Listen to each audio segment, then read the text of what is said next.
প্রিয় দর্শক আসসালামু আলাইকুম। আমার সামনে যে বাছুরটি দেখছেন এই বাছুরটি একটি 100% হলিস্টাইন ফ্রিজিয়ান ভুলের বাছুর। ওর ব্লাড লেভেল হচ্ছে 87.5%-এরও বেশি। তো অতিরিক্ত মাত্রায় গরম পড়ার কারণে তার শ্বাস প্রশ্বাসের গতি অনেকাংশে বেড়ে গেছে, স্বাভাবিকের চাইতেও বেশি। তো এটা হলে অনেকে মনে করেন যে এটা তার একটা রোগ বা ডিজিজ যেটাই বলেন।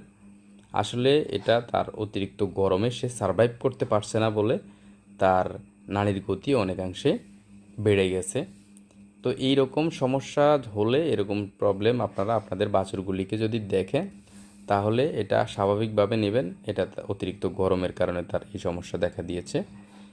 এরকম সমস্যা দেখলে আপনারা তার উপরে একটা পাখা লাগিয়ে দিবেন এবং দিনে কমপক্ষে 2 বেলা গোসল করাবেন, ভিজা কাপড় দিয়ে গা মুছে দিবেন এবং যদি পারেন তাকে প্রতিদিন ইলেকট্রোলাইট স্যালাইন পানির সাথে গুলে অল্প অল্প পরিমাণে খাওয়াতে পারেন। এতে করে হিট স্ট্রোকের ঝুঁকিটা অনেকাংশে কমে যাবে। বাছুরটা ভালো থাকবে, সুস্থ থাকবে।